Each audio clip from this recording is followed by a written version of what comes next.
Assalamualaikum warahmatullahi wabarakatuh. Pertama-tama, perkenalkan nama saya Muhammad Haikal Akbar dengan NIM 41223231300032. Di sini saya akan mempresentasikan UAS Survei Rekayasa yang ada di bab 5 dengan judul pengukuran sudut.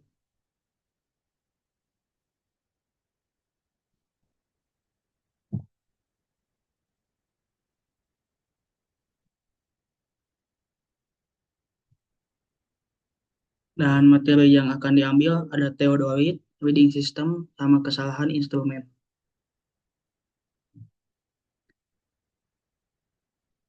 Seperti yang ditunjukkan dalam bab 1, sudut horizontal dan vertikal adalah pengukuran dasar dalam survei sudut vertikal digunakan untuk mendapatkan elevasi titik, pengukuran trigonometrik, dan dalam pengukuran jarak miring ke horizontal.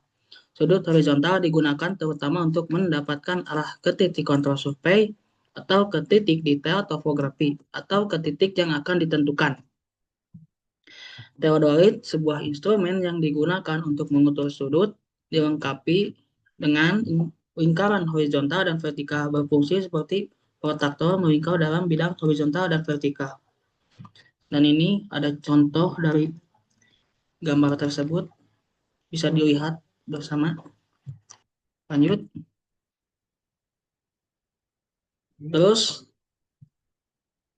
selanjutnya ada ke theodolit. Pada dasarnya terdapat dua jenis theodolit, optik, mekanik, dan elektrik digital yang dapat membaca sudut dengan presisi hingga 1,21 atau 0,1 derajat, bergantung pada instrumen. Pemilihan theodolit seringkali dipengaruhi oleh pertimbangan komersial, sehingga satu instrumen dapat digunakan untuk berbagai pekerjaan dengan akurasi satu sudut busur menyudutkan 1 mm pada jarak 200 mm. Theodolit ini cukup memadai untuk sebagian besar pekerjaan teknik.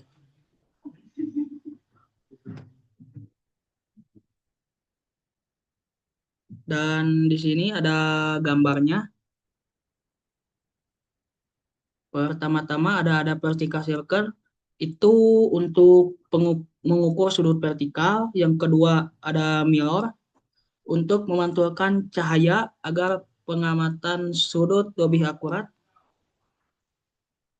Selanjutnya ada altitude bubble untuk menentukan ketinggian atau leveling secara vertikal. Selanjutnya ada transit on transition axis, poros utama untuk memutar teleskop secara horizontal.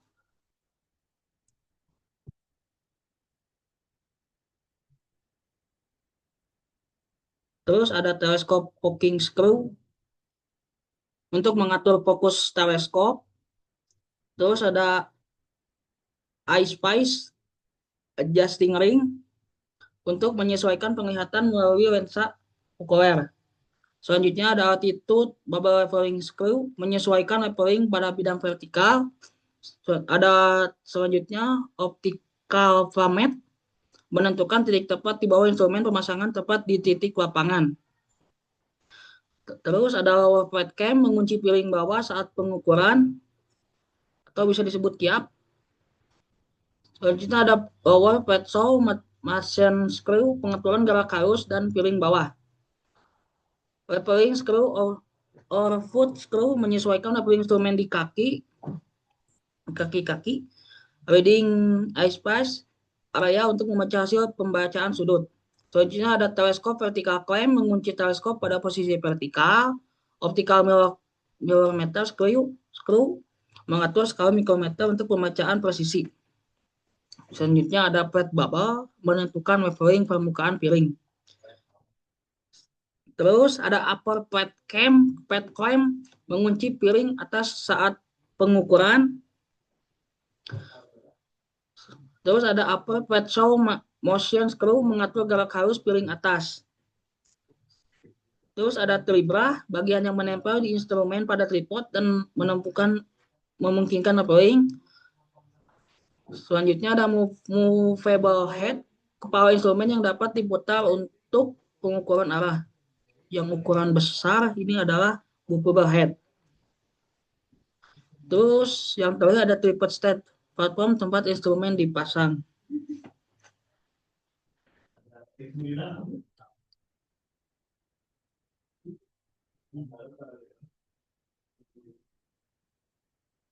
Terus ada gambar 5.2 menampilkan teodorit yang khas, sedangkan gambar 5.2 menunjukkan komponen utama teodorit dengan diagram meledak yang memperjelas hubungan antar bagian dan sumbu utama. Dalam teodorit yang disesuaikan dengan baik, sumbu-sumbu tersebut harus tegak lurus satu sama lain.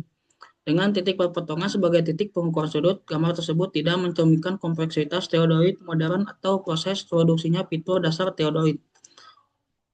Dan bisa dilihat pada gambar 5.3, ini adalah gambarnya.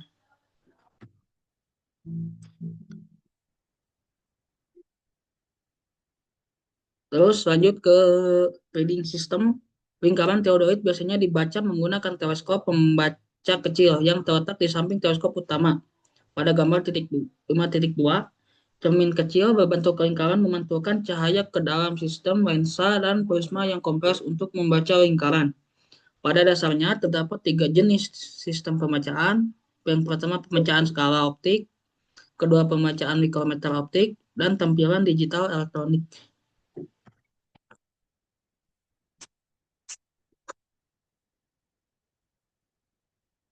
Terus lanjut ke sistem pembacaan skala optik pada teodorit dengan resolusi 20 atau kurang menampilkan skala horizontal dan vertikal secara bersamaan. Dibaca langsung menggunakan teleskop bacaan. Sistem mikrometer optik menggunakan mikroskop garis dan mikrometer optik mirip dengan mikrometer plat paralel untuk posisi tinggi. Seperti yang ditunjukkan pada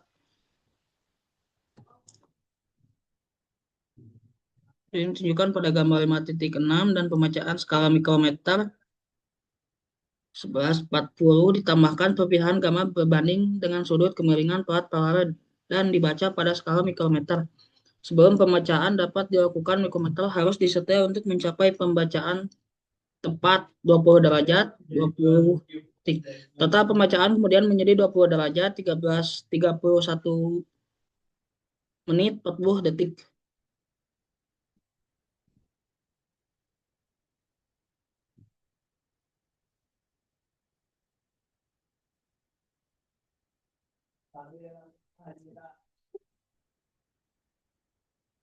Gambar 5.7 menunjukkan skala yang berlawanan secara diametral yang diselaraskan menggunakan skop mikrometer optik. Terdapat tiga pembagian antara 94 derajat dan 95 derajat, sehingga setiap pembagian mewakili 20.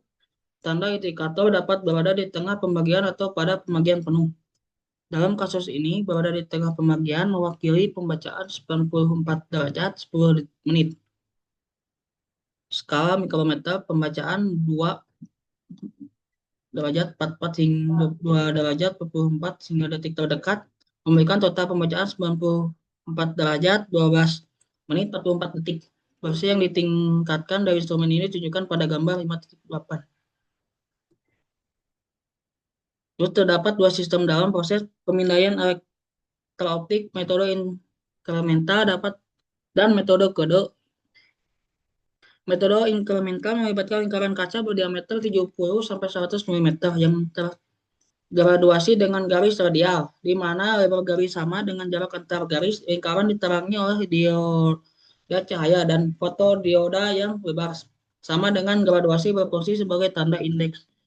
Saat alidade berputar, lingkaran kaca bergerak relatif terhadap dioda, menghasilkan sinyal intensitas cahaya yang mendekati kurva sinus.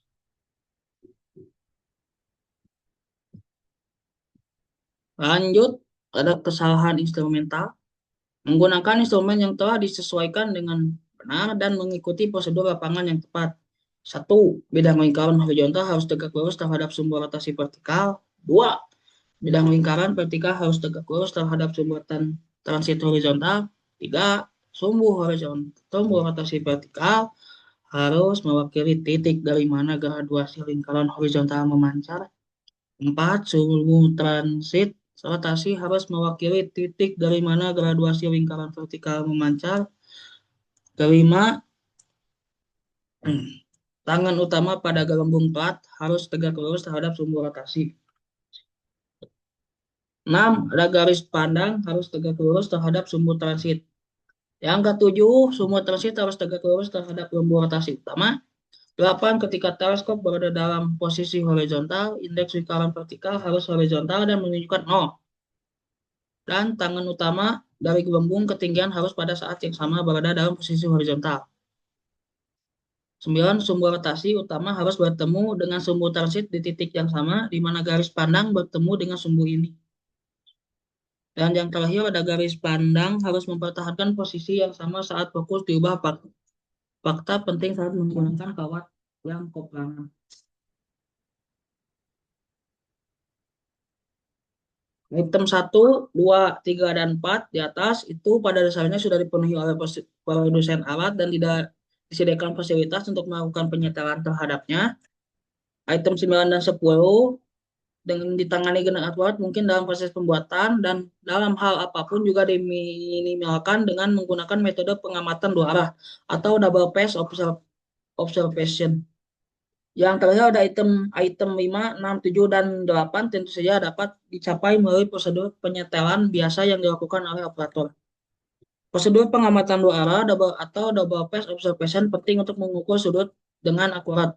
Pada posisi muka kiri FL lingkaran, ketika terlihat di kiri wajah pengamat saat melihat lewat teleskop.